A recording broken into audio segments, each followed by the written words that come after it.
इस पे कई बार बात की है। और तो आनंद जी, ये टाइप ऑफ लीडरशिप, कितने टाइप की लीडरशिप होती है, कुछ आइडिया?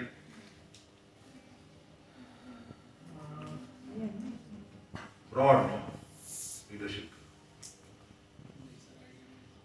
हाँ जी, नेहा जी, आपको कोई आइडिया? बैठ जाओ, बैठ जाओ। तो जैसे मैनेजर, फिर सब मैनेजर, ऐसे उस पर डाउनलाइन जैसे सुपरवाइजर्स, ऐसे होता है कि जैसे मैनेजर ने सुपरवाइजर्स को काम दिया, सुपरवाइजर्स ने डाउन टाइप ऑफ लीडरशिप क्या? Exactly I don't know. Leadership के प्रकार क्या है? ब्रॉड। हाँ जी, आपने क्लास अटेंड की मैम? बैठ जाओ, बैठ जाओ।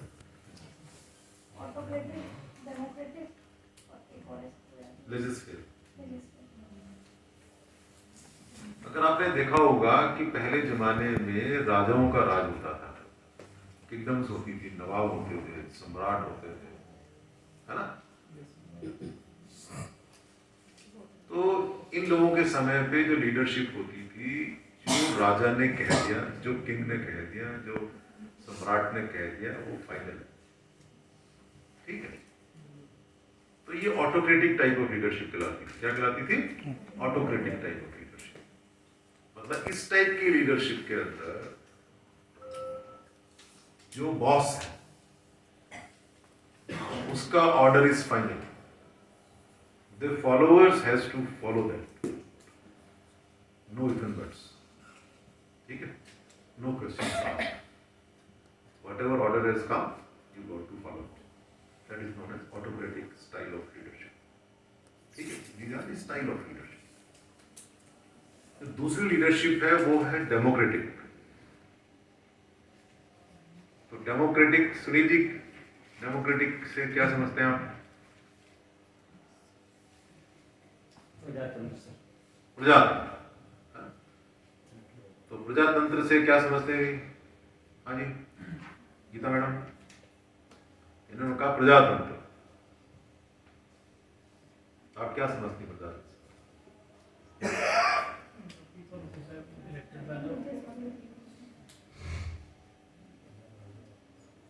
हाँ जी, डेमोक्रेटिक स्टाइल ऑफ लीडरशिप क्या है? Democratic style of leadership. Voting जिसमें होती है, The leader who is elected by the people. वो एक क्या है, लीडरशिप को सेलेक्ट करने का तरीका है ना? या लीडर को सेलेक्ट करने का, इलेक्ट करने का तरीका है। ठीक, बैठो। डेमोक्रेटिक लीडरशिप क्या है कि जिसमें leader and followers, leader and led जो है, ठीक है, whatever decisions are made, they are discussed. ठीक है? सबके साथ डिस्कस करके और फिर एक नतीजे पे आना और फिर उसको इम्प्लीमेंट करना। तो ये जो लीडरशिप होगी, ये होगी आपकी डेमोक्रेटिक टाइप ऑफ लीडरशिप। अब डेमोक्रेटिक टाइप ऑफ लीडरशिप में आप प्रेसिडेंशियल रखोगे कि साहब एक ही हेड होगा, या prime ministerial type of leadership रखोगे जिसमें कि प्राइम मिनिस्टर होगा और फिर उसके मिनिस्टर्स होंगे। ठीक है? जैसे अमेरिकन स्टाइल ऑफ लीडरशिप है, वहां पे प्रेसिडेंट द बॉस। जो इंडिया के अंदर है, यहाँ पे क्या है कि प्रेसिडेंट जो है वो स्टैम्प टाइप का, ठीक है? अदरवाइज जो पॉलिटिकल बॉस इज पीएम। ठीक है? इसलिए पीएम के नाम पे सब कुछ काम होता है। ठीक है? जैसे आप अमेरिका की बात करोगे तो साहब ट्रंप ने ये बोला, या जो बाइडेन ने ये बोला, है ना? पर यहाँ मोदी जी ने ये बोला, डिफरेंस है। ठीक है? तो डेमोक्रेटिक स्टाइल ऑफ लीडरशिप है जो उसके अंदर द थिंग्स आर डिस्कस्ड। जैसे पार्लियामेंट के अंदर बैठ के they are supposed to be discussion on issues. ठीक? और जब डिस्कस करेंगे देन फिर आप जो है अपनी वोटिंग कर लेते हो, और जिसके पक्ष में ज्यादा वोट है वो जो है वो लागू हो जाएगा। ठीक है? तो डेमोक्रेटिक टाइप का हो गया। जैसे घरों के अंदर भी है, घरों में जो है कि जो हेड ऑफ द फैमिली है, एक हेड ऑफ द फैमिली तो ऐसा है कि जिसने बोला नहीं ऐसे होगा, नो क्वेश्चन आस्क्ड। जैसे पहले हम लोग के जमाने में था कि ग्रैंडफादर ने ये बोल दिया कि भाई ऐसे होगी ये चीज, अदरवाइज नहीं होगी। तो क्या थी, autocratic type style of leadership. फिर जमाना बदला, हम लोगों का जमाना आया, हमारे पेरेंट्स का जमाना आया, तो उसमें थोड़ा बहुत सुनवाई होने लगी। और आजकल जो जमाना आ गया है, आजकल पेरेंट्स पूछते हैं क्या करें, डेमोक्रेटिक हो गया ना, ठीक है। तो इस टाइप की लीडरशिप हो गई। एक है लेजिस फेयर टाइप ऑफ लीडरशिप, जिसमें क्या है कि न लीडर को कोई मतलब है और न फॉलोअर्स को कोई मतलब, ठीक है। ये बीच की है, ठीक है। कभी आपको लगेगा कि डेमोक्रेटिक है, कभी आपको लगेगा कि नहीं यार पता नहीं क्या हो रहा है, कैसे डिस्कस करते हैं, कैसे निकालते हैं, है ना, कैसे आप डिसीजन में पहुंचते हैं, ठीक है। तो ये 3 टाइप की लीडरशिप होगी, ठीक है। उसके बाद जब हम बात करते हैं लीडरशिप के अंदर, एक है जो, अगर आप टाइप्स की बात करोगे, कई बार मैं बोलता हूं सिचुएशन लीडरनेस,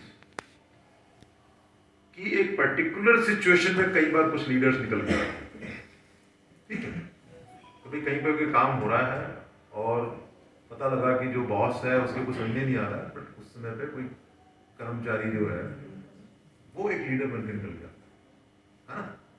सिचुएशनल लीडर्स, कि कई बार किसी सिचुएशन को हैंडल करने के लिए जो है उस सिचुएशन से एक लीडर निकल के आता है जो आपको सबको बाहर निकालता है, ठीक है। तो that thing is not a situational leadership. इससे पहले से डिसाइडेड नहीं है हु इज द लीडर, ठीक है।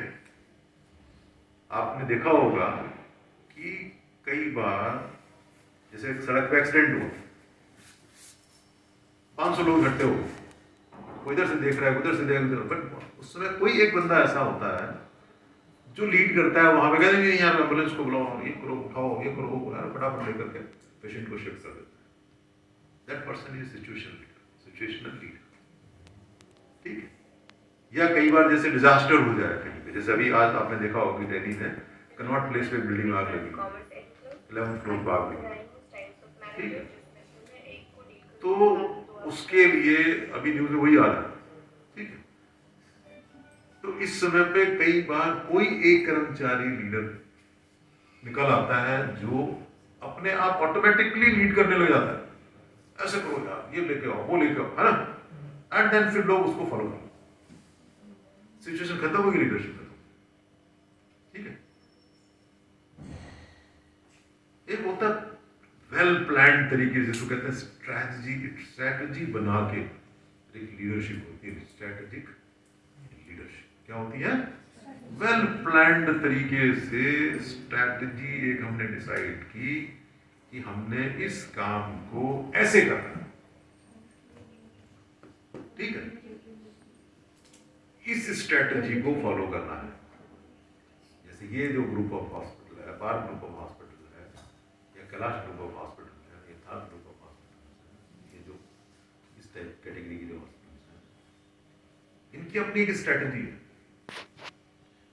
जो अपोलो है, वेदांता है, इनकी अपनी एक स्ट्रैटेजी कि डिफरेंट टाइप ऑफ स्ट्रैटेजी को फॉलो करते हैं, तो उनके काम करने का तरीका डिफरेंट है, ठीक है। ये वाले हॉस्पिटल इनके काम करने का तरीका अलग है। ये वाला ग्रुप है जैसे टोटल ऑलमोस्ट 90% गवर्नमेंट का काम है, लेकिन हमारी प्लानिंग क्या है, स्ट्रैटेजी क्या है, we will work function only for the government, ठीक है। तो ऑटोमेटिकली जो है, जैसे आप गवर्नमेंट का काम करते हो तो आपके रेट्स आप 1/3 1/4 रेट पे काम करते हो, इसका मतलब आपकी क्लाइंटेल भी उसी टाइप की होती है, ठीक है। तो उस टाइप की स्ट्रेटेजी अगर फॉलो करोगे तो देन आपको हर चीज उसी हिसाब से प्लान करनी पड़ती है। That is not a strategic leadership, कि आपने एक प्लानिंग स्ट्रेटेजी प्लान की कि मैं अस्पताल को ऐसे चलाऊंगा या मैं अपनी फैमिली को ऐसे चलाऊंगा, कि भाई मैं 30 साल से पहले शादी कर लूंगा और लड़की जो है वो पढ़ी लिखी होगी या कम पढ़ी लिखी होगी या वटेवर, आपने पहले प्लान कर लिया, 2 बच्चे करेंगे 3 बच्चे करेंगे, उनको इस हिसाब से चलेंगे। ठीक है, ये नहीं कि एफिशिएंट वे के अंदर कि साहब अपने प्लानिंग तो 2 बच्चे की दोगे 10, ठीक है, तो आपकी स्ट्रेटेजी फेल होगी शुरू में। आपने स्ट्रेटेजी बनाई थी कि भाई मैं जो है नॉन एम्प्लॉयबल गर्ल के साथ शादी करूंगा। नॉन एम्प्लॉयबल का मतलब ये हुआ कि या non working, working non working का नहीं, घर में काम नहीं करेगी, मतलब कि out of the house for the purpose sake of income, बाहर नहीं जाएगा। ठीक है, जिसको आप हाउस वाइफ बोलते हैं। ठीक है, तो उस हिसाब से आपको स्ट्रेटेजी बनानी पड़ेगी कि आपको पता है you are the only bread earner of the, तो मैं जो है 2 घंटे एक्स्ट्रा काम करूंगा। ठीक है, मैं जो घर इस टाइप का लूंगा, मैं अगर गाड़ी लूंगा तो पहले ये लूंगा, इतना ज्यादा लोन अपने ऊपर नहीं रखूंगा। 2 लोग काम कर रहे हैं और एक की नौकरी छूट भी जाती है तो दूसरा बंदा घर को चलाता रहता है, बट यहाँ पे आप ही करो तो आपकी स्ट्रेटेजी जो होगी लाइफ की वो डिफरेंट टाइप की होगी। आप उस हिसाब से प्लान करके चलेंगे कि मैं जो है लोन नहीं लूंगा, लोन लूंगा इतना लोन जिसकी मैं किस्त दे सकता हूँ। अदरवाइज तो क्या है कि वाइफ गर्ल दोनों काम कर रहे हैं तो चलो यार 1 करोड़ का लोन ले लो, यार 3 करोड़ का कर ले लो, बट सिंगल पर्सन जो काम कर रहा है वो शायद 99% मुझे नहीं लगता कि वो 3 करोड़ की तरफ सोच। ठीक है, या गाड़ी लेंगे तो जो भाई दोनों काम कर रहे हैं तो भी चलो भैया टाटा सफारी ले लो साहब 20 लाख 25 लाख वाली, नहीं है तो भाई हम अपना ठीक है 800 से काम चला लेंगे, हाँ, और 800 से चला लेंगे, या जो ऑल्टो है उससे चला लेंगे काम, ये सफारी से काम चला लेंगे। ठीक है, कहने का मतलब कि लोअर सेगमेंट की गाड़ी से काम चला लेंगे। ठीक है, तो ये स्ट्रेटेजी वो होगी।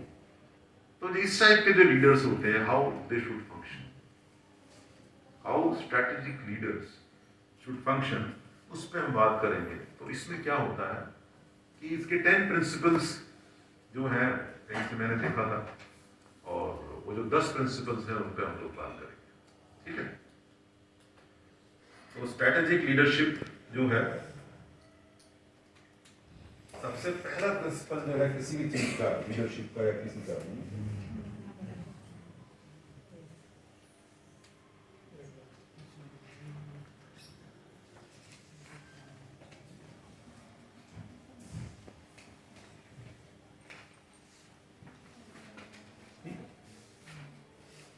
लाइफ का जो पहला प्रिंसिपल वो होना चाहिए क्या होना चाहिए भाई? कुछ है, कोई आइडिया देगा कोई? पहला प्रिंसिपल क्या होना?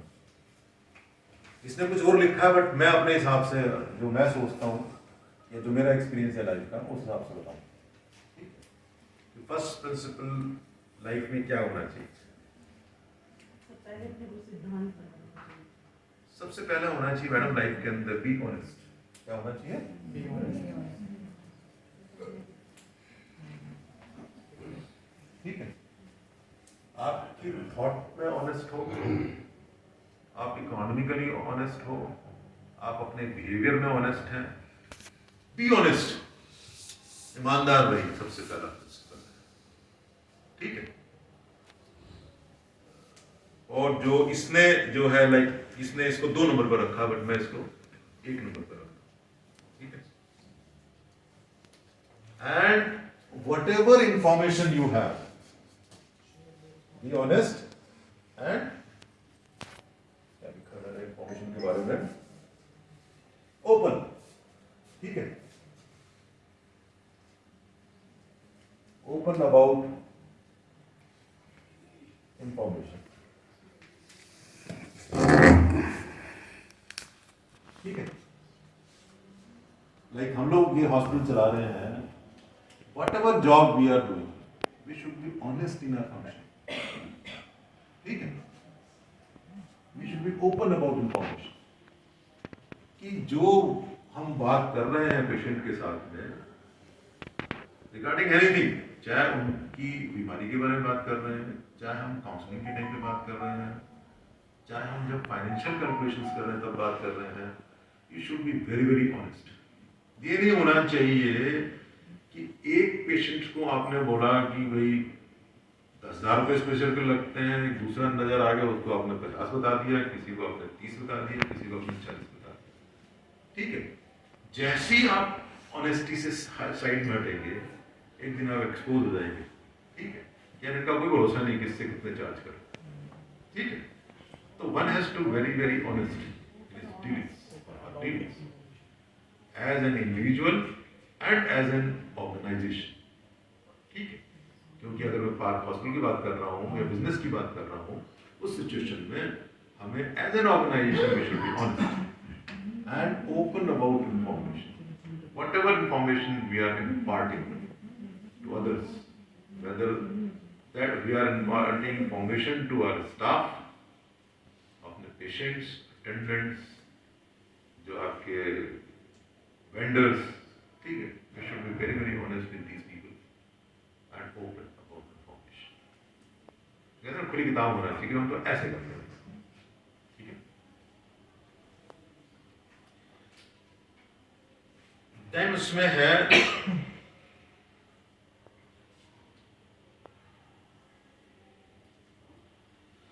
दूसरा पॉइंट है जो वो है एज एन ऑर्गेनाइजेशन अगर हम काम कर रहे हैं तो रिगार्डिंग रिस्पॉन्सिबिलिटीज के बाद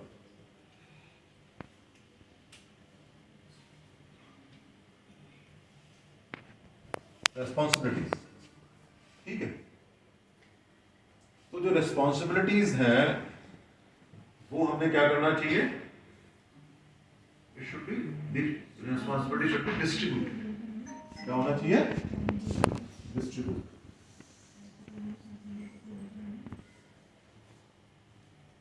ठीक है, क्योंकि एक लीडर जो है वो सारे काम नहीं कर सकता, तो you got to distribute the responsibilities.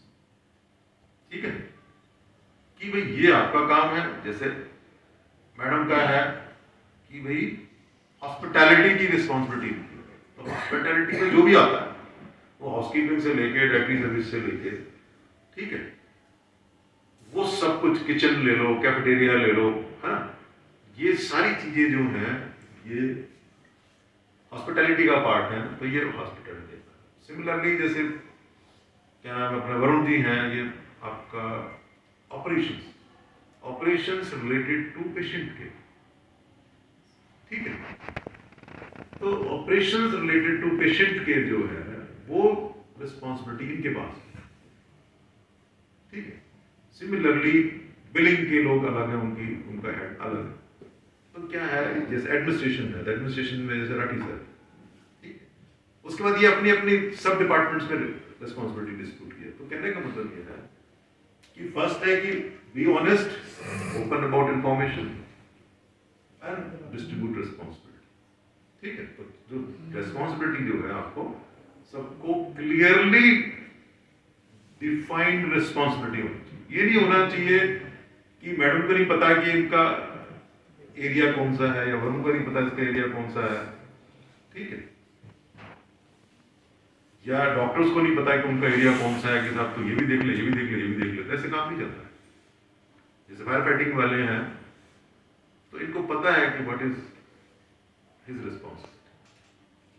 ठीक है, या आईसीयू डायरेक्टर है, the ICU director should know कि भाई आईसीयू का जो फ्लोर है या आईसीयू जो नंबर ऑफ आईसीयू जितने भी है हमारे पास, उन सब की जिम्मेदारी उनका जो सबके डायरेक्टर है डॉक्टर सालिका जाता है। So he is responsible for each and everything, whatever happening in the ICU or ICUs.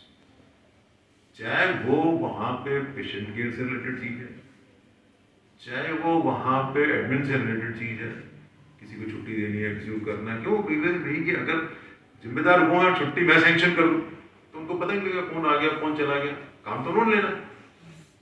ठीक है, तो रिस्पॉन्सिबिलिटी जो है, डिस्ट्रीब्यूशन ऑफ रिस्पॉन्सिबिलिटी है, it should be very clear. There should not be any ambiguity in distribution of responsibility. ठीक है, ये चीज ध्यान रखना।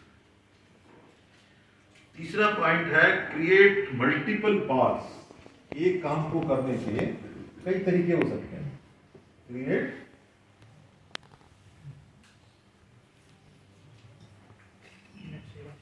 मल्टीपल पाथ्स, ठीक है, कि मल्टीपल चैनल्स आपने बनाने हैं, मतलब मल्टीपल तरीके एक काम को करने के 2 से 3 4 5 6 तरीके हो सकते हैं, ठीक है।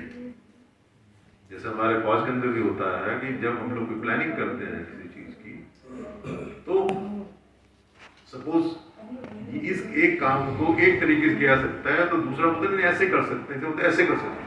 इसका मतलब आपको डिफरेंट आपको तरीके बताना चाहिए। एक फेल हो गया तो दूसरा तरीका आपको पता है, दूसरा फेल हो गया तीसरा तरीका आपको पता है। ये आपको अपनी प्लानिंग के स्टेज में ही करना है। ये नहीं हो सकता कि हमें फेल होने के बाद फिर दूसरी चीज सोचने अब क्या करें। Alternatives has to be thought prior. इसका मतलब यह है कि मल्टीपल पास, जैसे इस हॉस्पिटल में आना है तो इसमें सब आने के 4 रास्ते हैं, एक बंद हो गए दूसरे जाना, ठीक है। ये नहीं हो सकता कि आपने एक ही बात बनाया और वहां पे ऑब्स्ट्रक्शन आया काम, ठीक है। तो इन चीजों का जो है ध्यान रखना है, क्रिएट मल्टीपल पास फॉर। अब क्या है, सपोज मल्टीपल आइडियाज आते हैं कई बार एक काम को करने के, इस काम को ऐसे कर सकते हैं, ऐसे कर सकते हैं, तो सारे आइडियाज को या रास्तों को या तरीकों को हमने लिस्टिंग कर लेनी है, और देन उसके हिसाब से देन डिसाइड करना है कि भाई हम विल फॉलो दिस पाथ, ठीक है। आपको पाथ के बीच, जब मैं फंक्शंस ऑफ मैनेजमेंट पढ़ाता हूं तो मैं विजन बताता हूं ना कि बीच में करेक्शन एक जगह आता है, कि आपने डिसीजन किया, एक्शन में बाई चांस की प्रॉब्लम हुई तो आपने बात की, ठीक है, मैंने बंद करो, ठीक है।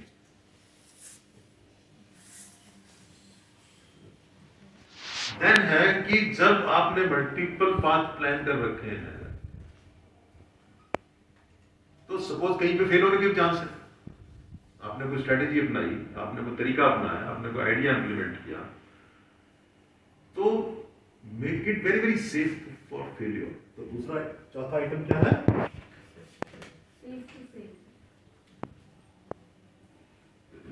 Make it safe for failure, ठीक है।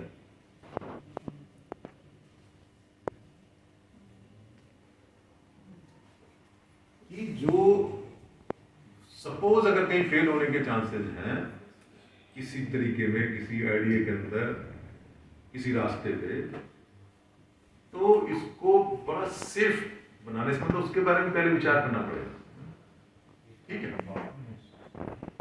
कि हमने इस तरीके को बनाना है। जैसे ये लड़की बोलती रहती, क्या नाम है तुम्हारा, निधि, नेहा, है ना, तो ऐसे भी कर सकते हैं, ऐसे भी कर सकते हैं, बट क्या है कि आप यही सोचते रह जाते हो कि भाई ऐसे भी कर सकते हैं, ऐसे भी कर सकते हैं। आपको बताना, देखना पड़ेगा कि पहले ऐसे करेंगे, फिर ऐसे करेंगे, ऐसे करेंगे, ये फेल होने लगा तो इसको कर लेंगे, ऐसे कर, है ना। तो आपको पहले से कागज पे लिख करके या दिमाग में आपको प्लान करना, अगर करोगे तब chances of success are much better, ठीक है। इसको थोड़ा क्लोज में दिखाना,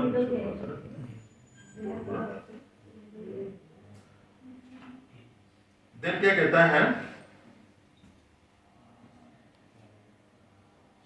कि डेवलप अपॉर्चुनिटीज फॉर लर्निंग। क्या है, डेवलप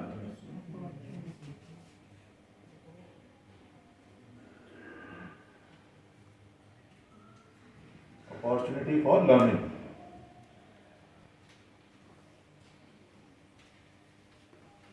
अगर आपने लर्निंग के लिए अपॉर्चुनिटीज डेवलप नहीं की, आपने एक स्टाफ सेलेक्ट किया किसी स्ट्रेटजी कि make it safe for failure, तो जैसे आप मेक इट सेफ फॉर, तो आप अपने फेलियर से you can learn, you can, ठीक है। तो one must consider your failure और failure of one of the रास्ता, one of the methods as an opportunity for learning. जैसे ही आप उसको एज अपॉर्चुनिटी फॉर लर्निंग लेंगे तो आपके ग्रोथ के चांसेस बहुत ज्यादा बढ़ जाते हैं। ये नहीं होना चाहिए कि किसी चीज में फेल हो गए एंड देन आपने बिल्कुल बंदे को साइड लाइन कर हटा दिया। person he or she should be given a chance to learn from that thing.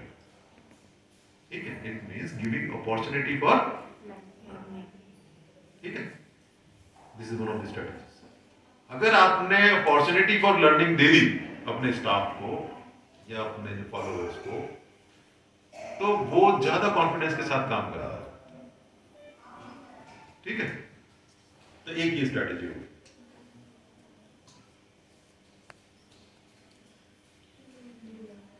Then है hire for transformation. Whatever manpower you are hiring, क्या है?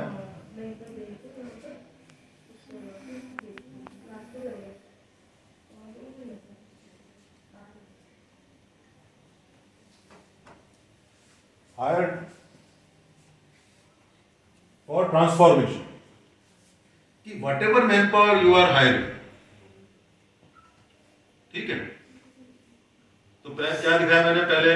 Make it safe for failure. Then बोला कि opportunities for development, and then hiring for transformation. कहने का मतलब ये है कि जब whenever we are selecting a person for this thing, तो उसमें क्या क्वालिटी देखनी चाहिए कि whether the person can be transformed or not, या उसमें सीखने की तमन्ना है कि नहीं, ट्रांसफॉर्म होने की क्वालिटी है कि नहीं.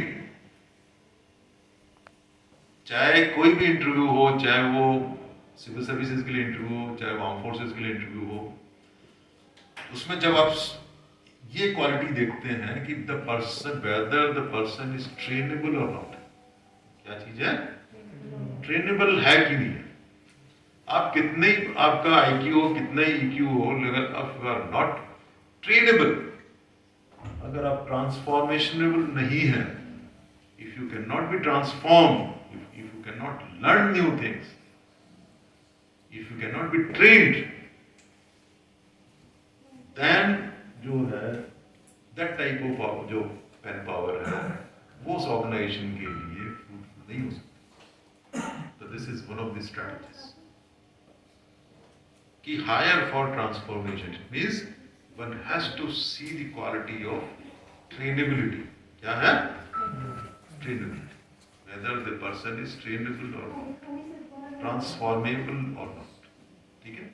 तो this is one of the important qualities which is being seen by selecting people for higher ranks or civil services, armed forces. ठीक है? Even जो आपके बड़े बड़े कॉर्पोरेट्स हैं वो भी देखते हैं कि हम जिसको हायर कर रहे हैं क्या वो अपने में चेंज ला सकता है, नहीं ला सकता. नहीं, मैं तो ऐसे ही काम करता हूँ, तो बात जगी नहीं ना फिर तो. फिर वो बंदा फिट ही नहीं होगा ऑर्गेनाइजेशन में, तो आपकी सारी स्ट्रेटेजी फेल है, आपके सारे तरीके फेल. ठीक है?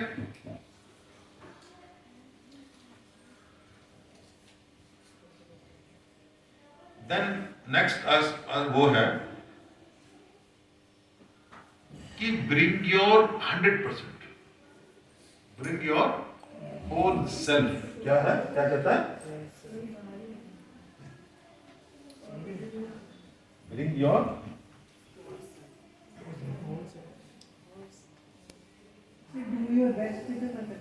अरे बोल दो. Bring your whole self. क्या है?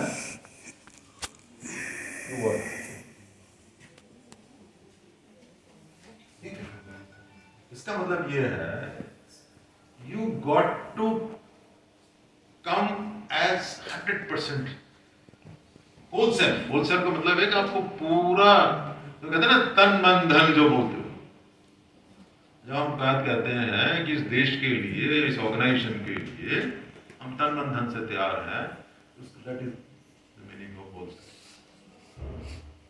ठीक है?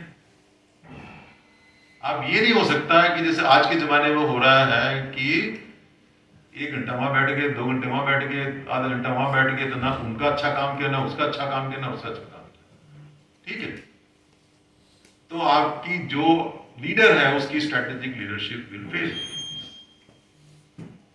ठीक है? तो whosoever you are hiring, including yourself as a leader, you got to give your 100%. इसका मतलब होल सेल्फ का मतलब वो कह रहा है आपको पूरा का पूरा उसमें अपना योगदान देना है। इसको कहते हैं ना पूरा योगदान देना, ठीक है। और इसको closure time, find time to reflect, क्या है?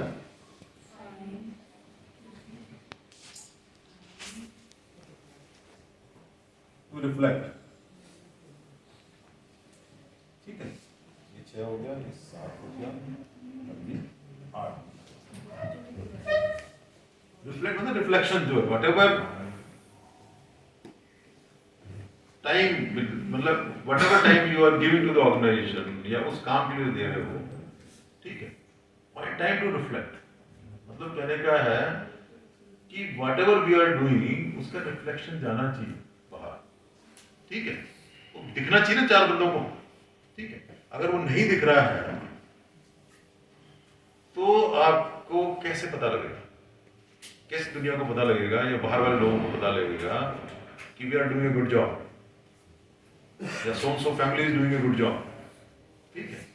तो that reflection has to be shown, ठीक है। तो उसके लिए आपको टाइम निकालना पड़ेगा, आपको शो करने के लिए व्हाट वी आर डूइंग, ठीक है। How much good we are doing और how we are doing this thing which is better, ठीक है, देन अदर्स। तो फाइंड टाइम टू रिफ्लेक्ट मतलब इसके लिए भी आपको समय निकालना पड़ेगा कि कैसे दूसरों को ये पता लगे कि हम किस क्वालिटी का काम कर रहे हैं या किस लेवल का काम कर रहे हैं या किस टाइप का काम कर रहे हैं, ठीक है।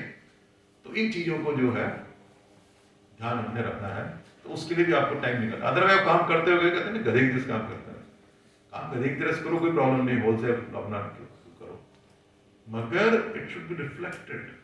आपको उसके लिए समय निकालना पड़ेगा ताकि दूसरों को भी पता लगे कि we are doing a good job,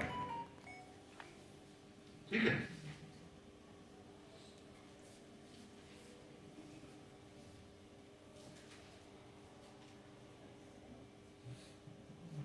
then इसमें नेक्स्ट क्या है,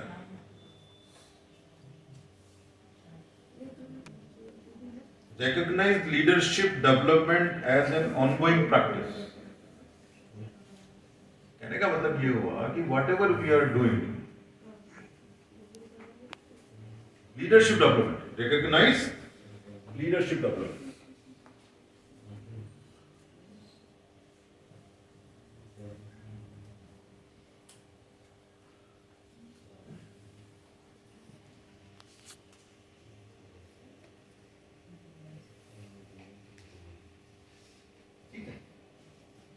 कि जो वट एवर ऑर्गेनाइजेशन भी है, जो भी हमारे पास ऑर्गेनाइजेशन है, जो हमारे बंदे काम कर रहे हैं, ठीक है। तो लीडरशिप डेवलपमेंट कहने का उसका बेस्ट एग्जांपल इस हॉस्पिटल के अंदर है प्रेम सिंह है, ठीक है। जो एक छोटा सा एग्जीक्यूटिव बन के आया था और आज की डेट के अंदर हाउसकीपिंग मैनेजर, ठीक है। तो आपको आप ऐसी क्वालिटीज डेवलप करनी पड़ेगी, ऐसा सिस्टम डेवलप करना पड़ेगा ताकि लीडरशिप डेवलपमेंट जो है you can recognise it is better you promote your own people instead of bringing leader from outside. जैसे ही आप लीडर को बाहर से लेके आते हो या हायर रैंक्स को बाहर से लेके आते हो, तो जो एग्जिस्टिंग पीपल है आपके ऑर्गेनाइजेशन के अंदर वो डिमोरलाइज हो जाते हैं।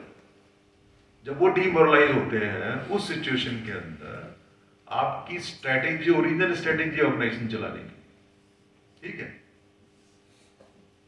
उसके फेल होने के चांसेस रहते हैं। जरूरी नहीं कि फेल हो, बट उसके चांसेस हैं कि लोग उसको कोऑपरेट ना करें, ठीक है।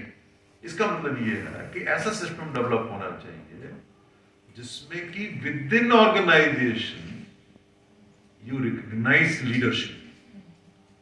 ऐसी अपॉर्चुनिटीज होनी चाहिए कि बंदे लीडरशिप डेवलपमेंट प्रोग्राम जैसे कहते हैं, मैं यहाँ टीचिंग प्रोग्राम चला रहा हूँ, मैं लीडर्स को बैठ के बता रहा हूँ ना, सो दैट कि आप में उस टाइप के सोचने की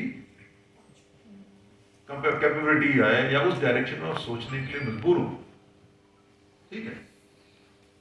ये नहीं हो सकता कि हम हर जगह, जैसे शुरू में मैं कह रहा था, बीच में कह रहा था कि हम सारे के सारे जो है इंचार्जेस बाहर से ले आएंगे, बट मैंने बाद में हमने सोचा कि नहीं, अगर आप यहीं से डेवलप करोगे तो वो बेटर तरीके से काम करेंगे। जरूरी नहीं है कि जो बाहर से आप किसी सीनियर अपॉइंटमेंट को लेकर आते हैं उसको लोग कॉपरेट करें, कोई जरूरी नहीं, ठीक है। लेकिन अगर आप अपने ही ऑर्गेनाइजेशन में चांस देंगे लीडरशिप डेवलपमेंट होने का, लीडरशिप ऑर्गेनाइज करेंगे अपने ऑर्गेनाइजेशन के अंदर, तो चांसेस ये होता है कि उसमें लॉयल्टी वाला एक फैक्टर, कौन सा फैक्टर है, लॉयल्टी वाला फैक्टर जो है वो काम करता है। दैट पर्सन जिसको आप प्रमोट करेंगे, जिसको आप लीडरशिप हायर एचलॉन के अंदर लेके आएंगे लीडरशिप के अंदर, वो ज्यादा रिस्पॉन्सिबल तरीके से ओनरशिप लेकर के लॉयल्टी के साथ में ऑर्गेनाइजेशन के साथ काम करने के चांसेस ज्यादा हो जाते हैं, ठीक है। इसलिए जो है, जो रिकग्नाइज, क्या मैंने लिखा इसमें, रिकग्नाइज लीडरशिप डेवलपमेंट प्रोग्राम और एज ए प्रैक्टिस, कि भाई इसको एज ए प्रैक्टिस, हम जो एज ए प्रैक्टिस इसको यूज करें, ठीक है, एज ए ऑनगोइंग प्रैक्टिस, ठीक है, एज एन ऑनगोइंग प्रैक्टिस, ठीक है।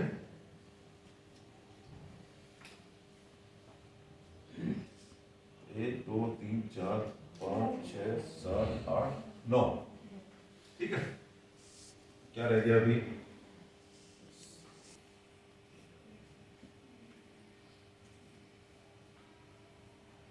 access to other strategies, ठीक है, कि बिल्कुल क्लोज डोर सिस्टम में काम ना करके जो बाकी स्ट्रेटजीज हैं, अदर स्ट्रेटजीज, अदर तरीके जो हैं, ठीक है, उनको भी कंसीडर करना है, रास्ता देना, ठीक है। ये नहीं हो सकता है कि आपने एक स्ट्रेटजी बनाई वैसे चलते रहे। जैसे ये ग्रुप है पिछले 1.5 साल से अपनी स्ट्रेटजी को मॉडिफाई कर रहा है, क्या कर रहा है, मॉडिफाई कर रहा है, और उस मॉडिफिकेशन के अंदर सबसे पहला स्टेप क्या हुआ कि कुछ लोगों को ट्रेन किया गया, कुछ लोगों को हायर किया गया, एक group headquarter type of system बनाया गया, ठीक है। पहला ग्रुप हेडक्वार्टर नहीं था, है ना, जिसके अंदर ओएसडीज लाए गए, है ना, ओएसडी जो है जो कि फंक्शनिंग को देख रहा है, ओएसडी जो ऑपरेशन को देख रहा है, ओएसडी जो मैन पावर को देख रहा है, ओएसडी जो आपके क्या नाम है प्रोक्योरमेंट को देख रहे हैं, ओएसडी जो आपके पेशेंट केयर को देख रहे हैं, ठीक है, पीसीएस ग्रुप जो बना हुआ है ना, ऑपरेशंस का ग्रुप बना हुआ है, ऐसे करके आपके एचआर में जो है हेड को लेके आ गए हैं, ठीक है। तो कहने का मतलब ये है कि जो, क्योंकि ये उसी स्ट्रेटेजी के अंदर कि जब, क्योंकि ग्रुप जो है पार्क ग्रुप ऑफ हॉस्पिटल जो है, उन्होंने अपनी स्ट्रेटेजी चेंज क्या की कि हम अभी जो है गवर्नमेंट से प्राइवेट सेक्टर में जाने की कोशिश करें, ठीक है। तो उसमें it's a very very slow process, ये ओवरनाइट नहीं होती है चीजें, क्योंकि आपकी स्ट्रेटेजी के हिसाब से आपके पास मैन पावर है, स्ट्रेटेजी के हिसाब से आपकी ओल्ड स्ट्रेटेजी के हिसाब से आपको इक्विपमेंट्स है, ओल्ड स्ट्रेटेजीज के हिसाब से आपका क्लाइंटेल है, ओल्ड स्ट्रेटेजीज के हिसाब से आपके डिपेंडेंट ऑर्गेनाइजेशंस हैं, ओल्ड स्ट्रेटेजीज के हिसाब से आपकी सोच, जो पुराने लोगों की जो सोच है, जो थिंकिंग है, वो पुरानी वाली है, तो उसको चेंज होने के अंदर समय लगता है, ठीक है। मैं तो बड़ा ओपन रहता हूं और मैं साफ बोलता हूं कि आपको 4 to 5 years लगेंगे आपको, अगर आपने अपनी ग्रुप की स्ट्रेटजी को 100% चेंज करना, तो आपको 4 to 5 years मिनिमम 4 से 5 साल लगे, जिसमें 1.5 साल निकल चुका है। अभी भी हम जो है नॉट मोर देन 15-20% जो इम्प्रूव किए, चेंज हुए अपनी स्ट्रेटजी के अंदर, ठीक है। तो it's a very very slow process, the one has to be very very open, ठीक है। दैट इज द रीजन मैंने इस पॉइंट को सबसे लास्ट में रखा, ठीक है, असेस टू अदर स्ट्रेटजीज, कि दूसरी स्ट्रेटजी जो है ऑर्गेनाइजेशन को चलाने की, उनको उनके लिए भी हमें अपने दिमाग को बंद नहीं रखना, अपने सिस्टम को बंद नहीं रखना, उसके लिए भी रास्ता खुला होना चाहिए, एक विंडो खुली होनी चाहिए। विंडो खुली होगी तो हम वो सोच को अंदर आने देंगे, जब वो सोच अंदर आएगी तो हमारी स्ट्रैटेजी में धीरे धीरे चेंज आएगा। क्या आएगा? स्ट्रैटेजी में आएगा, हमारी स्टाइल ऑफ फंक्शनिंग में चेंज आएगा। और जब स्टाइल ऑफ फंक्शनिंग में हमारी स्ट्रैटेजी में चेंज आएगा तो फिर आप उस डायरेक्शन के अंदर चेंज हो। ठीक है, तो ये जो है 10 पॉइंट है स्ट्रैटेजिक लीडरशिप के। इसमें पहला पॉइंट है जो जिंदगी का असूल है, सबसे बड़ा असूल, वो है be honest about your function, yourself, about your functioning, about your information. ठीक है, the second thing is distribution of responsibility. जब तक हम रिस्पॉन्सिबिलिटी डिस्ट्रीब्यूट नहीं करेंगे और ये मौका नहीं देंगे कि जो रिस्पॉन्सिबिलिटी हम जिसको दे रहे हैं उस पर जब तक विश्वास नहीं करेंगे, जब तक उसको पूरा राइट्स नहीं देंगे, तब तक उसमें ओनरशिप नहीं है। ठीक है, तो जैसी आप रिस्पॉन्सिबिलिटी को डिस्ट्रीब्यूट करते हैं तो chances of coming ownership is there. ठीक है, बंदा खुद का काम समझ के काम करता है। हमारी काम करने का तरीका है, हम हॉस्पिटल को अपना मान के काम करने की कोशिश करते हैं। ठीक है, तीसरा है क्रिएट मल्टीपल पाथ्स, मतलब उस काम को करने के जो है मल्टीपल तरीके आपको स्टडी करने चाहिए, आपको विचार में रखने चाहिए, आपको कागज में रखने चाहिए, दिमाग में रखने चाहिए। ठीक है, और जैसे ही हमारे पास मल्टी प्राउंड एक्शन कहते हैं आर्म फोर्सेस में, जब आप कहीं पे अटैक करते हो किसी दुश्मन के ऊपर तो आपको मल्टी प्राउंड एक्शन होना चाहिए। अगर आप मैं तो यार सीधा जैसे करूंगा वहां फेल होगी तो क्या करोगे? जैसे मल्टी प्राउंड अटैक। ठीक है, देन आपका make it easy, safe to fail. There are chances of failure, उसको सेफ बनाने की कोशिश करें। ठीक, जब हम फेलियर को सेफ बनाने की कोशिश करेंगे उस सिचुएशन के अंदर डेवलप अपॉर्चुनिटी फॉर लर्निंग। पांचवा पॉइंट है कि व्हाटएवर फेलियर इज देयर और एक्सपेक्टेड फेलियर इज देयर, अगर आपने टाइमली आइडेंटिफाई कर लिया है तो उस फेलियर से या जो फेल होने जा रहे हैं उससे हमें क्या करना है? Opportunity for learning. फेलियर को हमें एज ए लर्निंग लेना है। We must learn from our failure. ठीक है, ये आपकी नेक्स्ट 5वीं स्ट्रेटजी है। Then hire for transformation. तो hire for transformation में कि ऐसी मैन पावर को हमें अब हायर करना चाहिए या काम पे रखना चाहिए, लेना चाहिए जो कि ट्रेनेबल हो।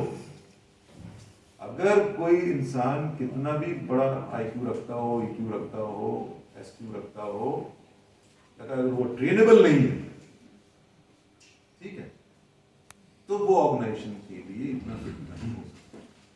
ठीक है, इट मींस वो ट्रांसफॉर्मेबल होना चाहिए, ट्रेनेबल होना चाहिए। देन 7 है bring your whole self as a whole. आपने ऑर्गेनाइजेशन को देना, हाफ हार्टेडली काम नहीं ना कि साहब हम हाफ हार्टेडली काम कर रहे हैं तो फिर वो काम कभी पूरा नहीं होगा, वो स्ट्रेटेजी कभी भी सक्सेसफुल नहीं हो सकती।